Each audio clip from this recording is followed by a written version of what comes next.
नमस्कार मित्रों, स्वागत है आपका आदान एजुकेशन अकेडमी के इस यूट्यूब चैनल पर। हम कक्षा 12 का रसायन विज्ञान पढ़ रहे थे, जिसमें हमने पहला अध्याय सॉलिड स्टेट यानी ठोस अवस्था कंप्लीट कर लिया था।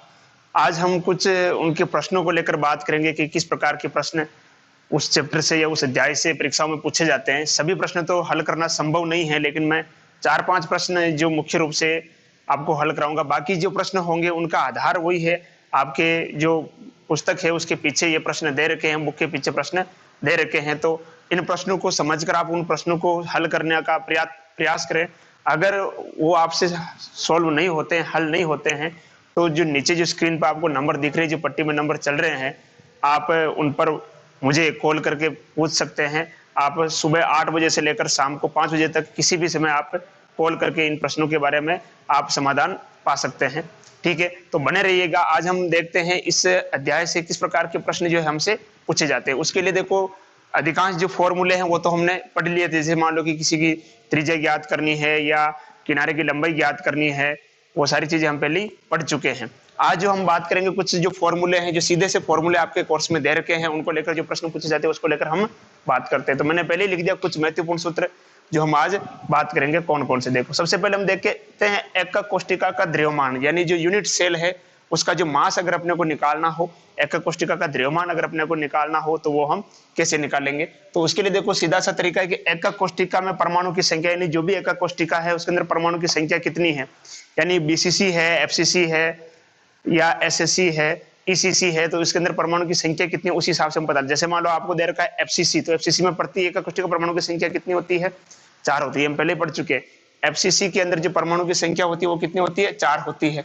और एक परमाणु का जो द्रव्यमान होगा वो हम क्या करेंगे, उसको मल्टीप्लाई कर देंगे, तो क्या हो जाएगा, एकक कोष्ठिका में परमाणु की संख्या और मल्टीप्लाई किससे कर देंगे हम, एक परमाणु का द्रव्यमान। यानी शॉर्ट में जो मैं परमाणु की जो संख्या है, एकक कोष्ठिका में जो परमाणु की संख्या, उसको शॉर्ट में क्या लिख रहा हूं मैं, जेड के द्वारा उसको रिप्रेजेंट कर रहा हूं।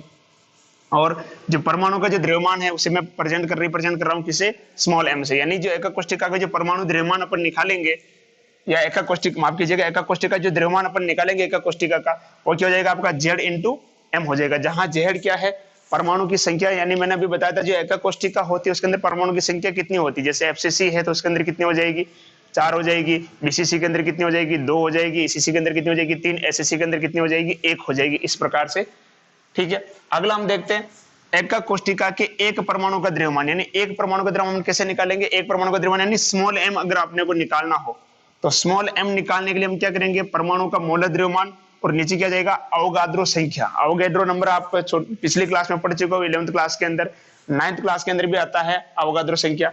तो परमाणु का मोलर द्रव्यमान को अपन किससे रिप्रेजेंट कर रहे हैं, कैपिटल एम से। और अवोगाद्रो संख्या को अपन किससे दर्शाते हैं, एन से। अवोगाद्रो संख्या का मतलब आपको पता है ये कितना होता है, 6.022 इंटू 10⁻23, ये होती है अवोगाद्रो संख्या। आपको पता है इसकी वैल्यू, ठीक है। अगला आता है एकक कोष्ठिका का घनत्व, यानी डेंसिटी अपने को निकालनी है। तो एकक कोष्ठिका का घनत्व क्या होगा जाएगा, देखो मित्रों, एकक कोष्ठिका का द्रव्यमान और एकक कोष्ठिका बटेवा क्या जाएगा, एकक कोष्ठिका का आयतन। एकक कोष्ठिका का द्रव्यमान अपन पढ़ चुके, देखो कितना होता है, जेड इंटू एम, तो क्या हो जाएगा, जेड इंटू एम। और एकक कोष्ठिका का आयतन, और हम जानते हैं एकक कोष्ठिका एक प्रकार की क्या है, घन होती है, और घन का आयतन क्या होता है, भुजा क्यूब। और एकक कोष्ठिका की भुजा को हम क्या मानते हैं, ए मानते हैं। तो यहाँ क्या लिख दूंगा मैं, ए क्यूब हो जाएगा। एकक कोष्ठिका का आयतन यानी क्या हो जाएगा, ए क्यूब हो जाएगा, भुजा क्यूब हो जाएगा, ठीक है। अब देखो इसको मैं और शॉर्ट में कैसे कर सकता हूँ, सोल्व करता हूँ मैं। डी जेड तो है ये, देखो जो ये जो स्मॉल एम है, स्मॉल एम क्या होता है आपका, कैपिटल एम अपॉन क्या होता है, अवोगाद्रो संख्या। तो यहाँ क्या लिख दूंगा, स्मॉल एम की जगह पे मैं कैपिटल एम अपॉन क्या हो जाएगा, नीचे क्या जाएगा, अवोगाद्रो संख्या, और ये आपका आ जाएगा भुजा क्यूब। तो इस प्रकार से ये प्रमुख फॉर्मूले हो गए। इन फॉर्मूलों को देखते हुए हम कुछ जो क्वेश्चंस हैं उसको सोल्व करने का प्रयास करते हैं। बाकी जितने भी जो प्रश्न आपके बुक के पीछे दे रखे हैं इसी प्रकार के प्रश्न हैं, तो अगर आप इनको सोल्व करके उनको सोल्व करने की कोशिश करोगे तो वो आसानी से आप सोल्व कर पाओगे।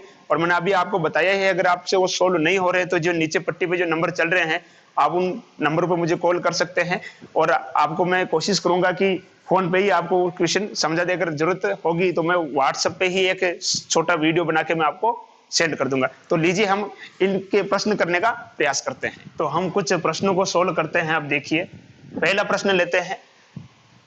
मैंने इनकी लैंग्वेज को थोड़ी छोटी कर दी है, किताब में आपको लैंग्वेज थोड़ी अलग मिलेगी, लेकिन प्रश्न यही मिलेंगे, प्रश्न का पैटर्न यही रहेगा। लेकिन बोर्ड के जो साइज के हिसाब से मैंने इसकी लैंग्वेज थोड़ी छोटी कर दी है। देखिए पहला प्रश्न क्या है, सिल्वर यानी जो सिल्वर का एक क्रिस्टल है, सिल्वर सीसीपी संरचना में है, यानी सिल्वर जो है क्यूबिक क्लोज पैकेजिंग संरचना में है, यानी घनीय निविड संकुलन संरचना में है। एक सिल्वर का एक क्रिस्टल है जो किसमें है, घनीय निविड संकुलन संरचना में है। सिल्वर सीसीपी संरचना में है। इसकी एक कोष्टिका के किनारे की लंबाई, किनारे की जो लंबाई है यानी ए जो है, एक कोष्टिका के किनारे की लंबाई कितनी है, 408.6 पिकोमीटर है।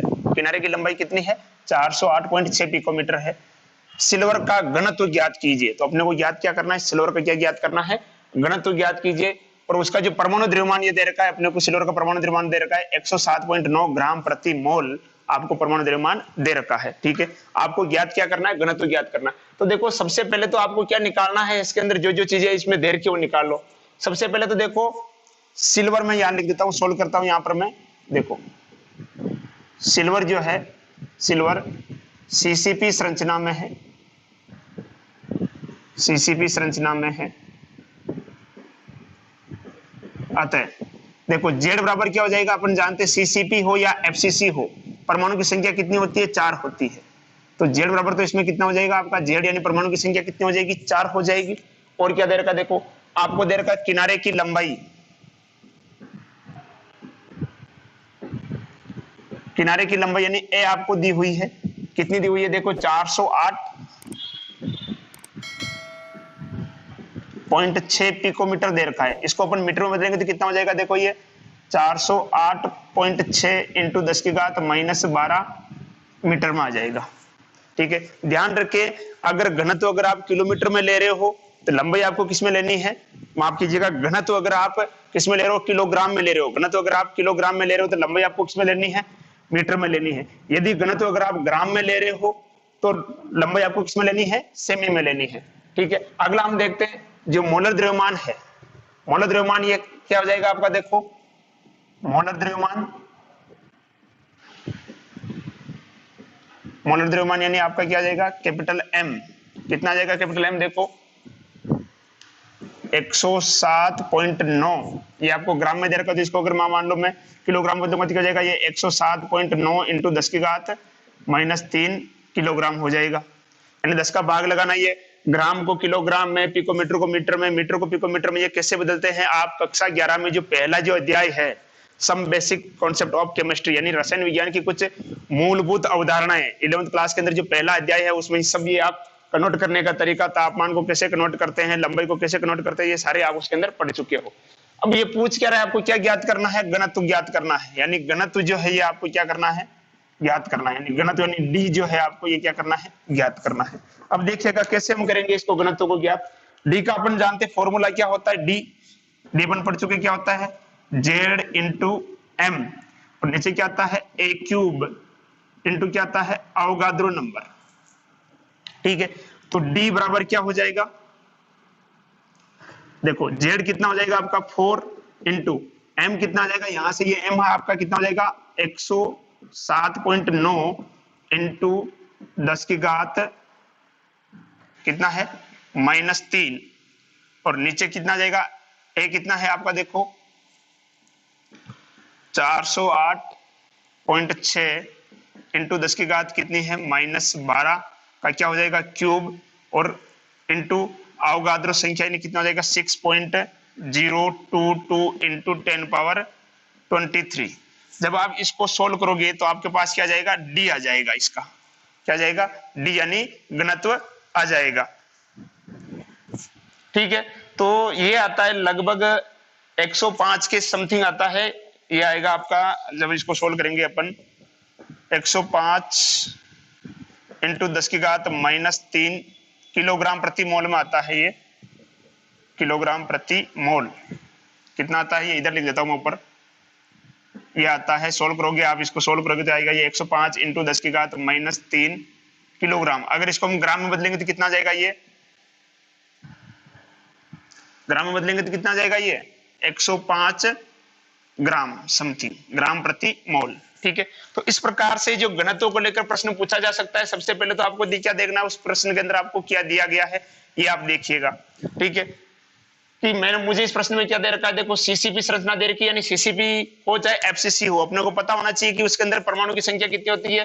तो अपन सीसीपी के हिसाब से अपन पता लगा सकते हैं, इसमें जेड कितना आएगा, 4 आएगा।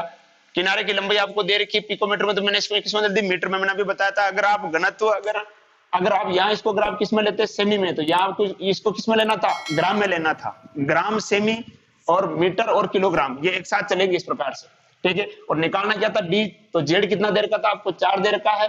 एम यहाँ से ले लिया अपन ने, ए यहाँ से ले लिया, और एन यानी क्या हो गया, अवोगाद्रो संख्या। तो इसको वैल्यू रखे अपन क्या करेंगे, सोल्व करेंगे, लगभग कितना देगा ये आपका 105 × 10⁻³ किलोग्राम। ग्राम में करेंगे तो क्या जाएगा, 105 ग्राम प्रति मोल आ जाएगा, ठीक है। अगला क्वेश्चन देखते हैं।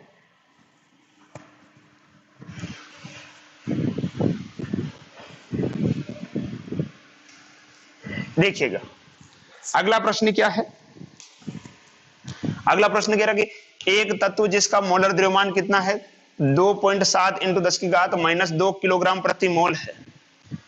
किनारे की लंबाई कितनी बता रहा है, ये 405 पिकोमीटर, और घनत्व कितना दे रहा है, ये घनत्व बता रहा है ये कितना, 2.7 × 10⁻³ किलोग्राम प्रति मीटर क्यूब है। तो एकक कोष्ठिका का प्रकार क्या होगा, ये आपसे पूछ रहा है कि टाइप्स ऑफ यूनिट सेल, एकक कोष्ठिका का प्रकार क्या होगा, ये आपसे पूछ रहा है।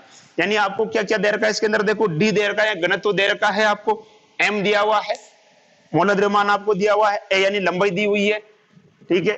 क्या नहीं दिया हुआ है, जेड नहीं दिया हुआ है। और अपन जेड से ही पता लगा सकते हैं कि परमाणु की संख्या, यानी अगर 4 आ रहा है तो क्या हो जाएगा, एफसीसी, 3 आ रहा तो क्या हो जाएगा, ईसीसी, 2 आ रहा तो क्या हो जाएगा, बीसीसी, 1 आ रहा तो क्या हो जाएगा, एससीसी। तो उसी हिसाब से अपन एकक कोष्ठिका का प्रकार पता लगा सकते थे। इसको हम कैसे सोल्व करेंगे, देखो क्या क्या आपको दिया हुआ है। देखो अब मैं शॉर्ट में कर रहा हूं, मोलर द्रव्यमान यानी कैपिटल एम आपको दिया हुआ है। मोलर द्रव्यमान कितना दिया हुआ है, 2.7 ×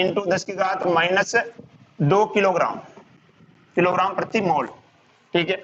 और क्या दे रखा है, किनारे की लंबाई दे रखी है, यानी ए आपको दिया हुआ है, ए कितना दे रखा है, 405 पिकोमीटर में दे रखा है, तो मीटर में देंगे तो कितना आ जाएगा, ये 405 × 10⁻12 मीटर।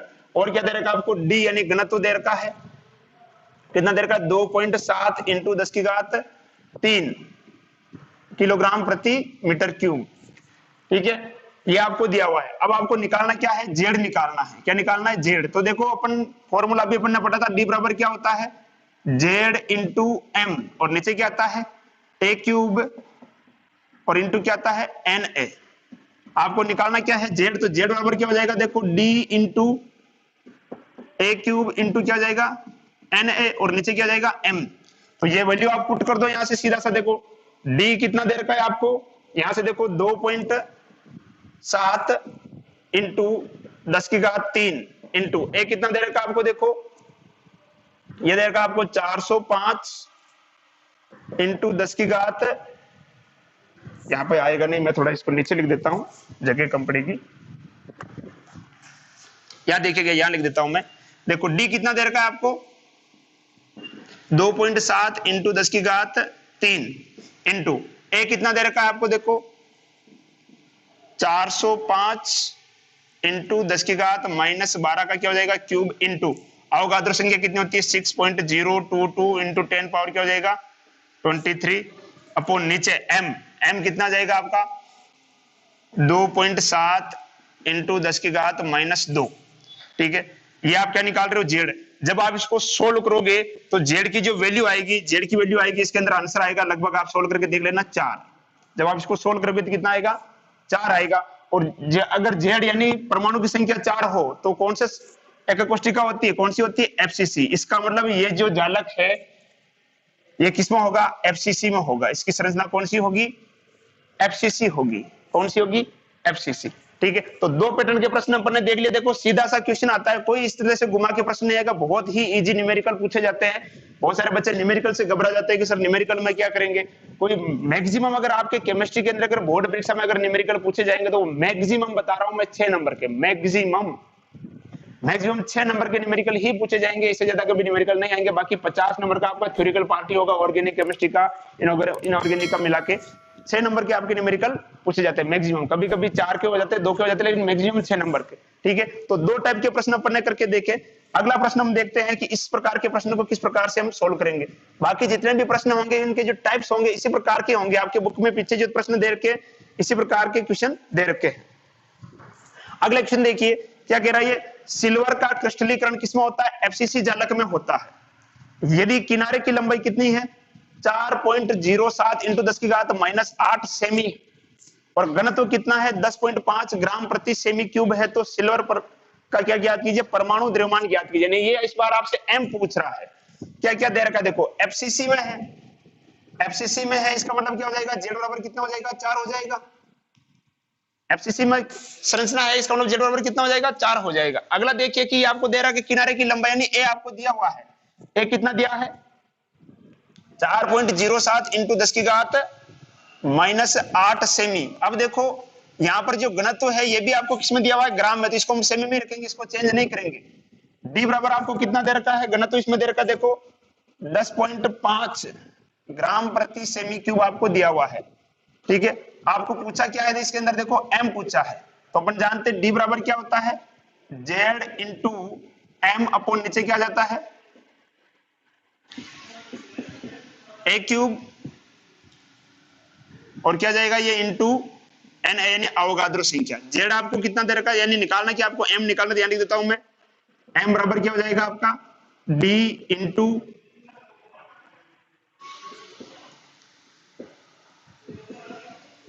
और नीचे क्या जाएगा जेड।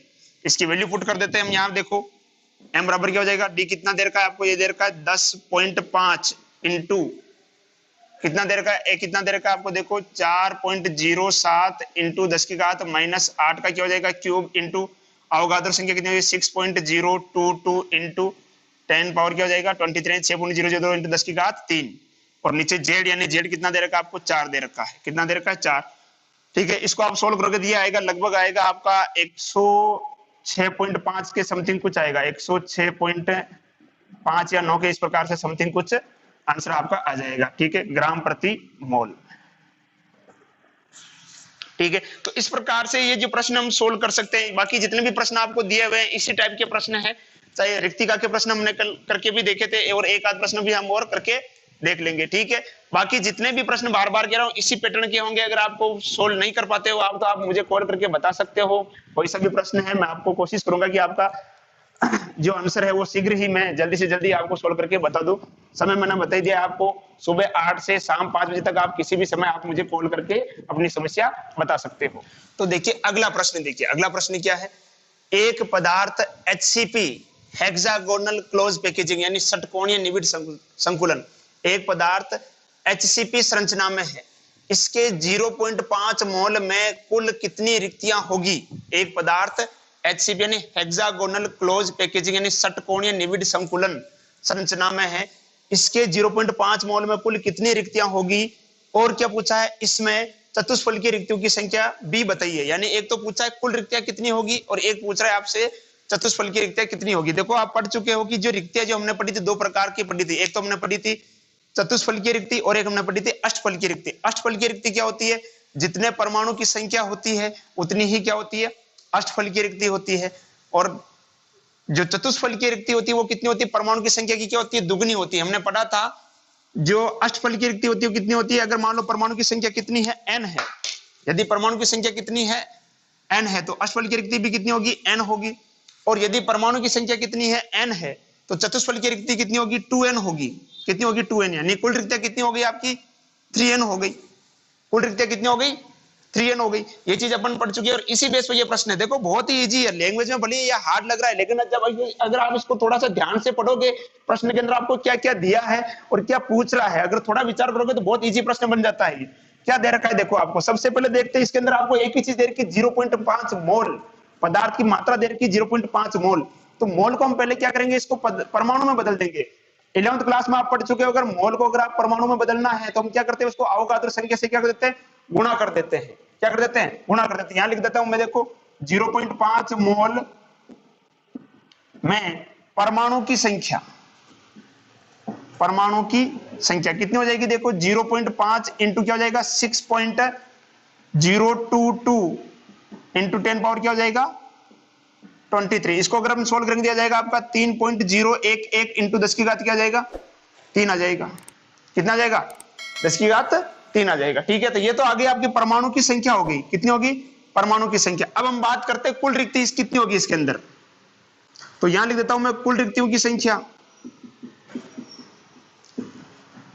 कुल रिक्तियों की संख्या, कुल रिक्तियों की संख्या कितनी होगी, मैंने बताया था कुल रिक्ति कितनी होती है 3n।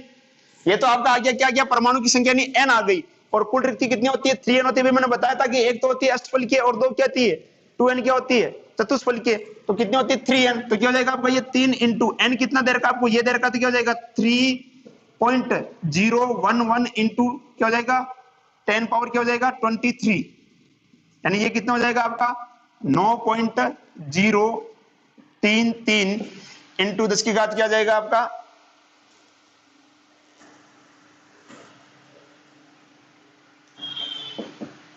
23। अगली बात करते हैं अपन चतुष्फलकीय रिक्तियों के बारे में। चतुष्फलकीय रिक्तियों की संख्या कितनी हो जाएगी,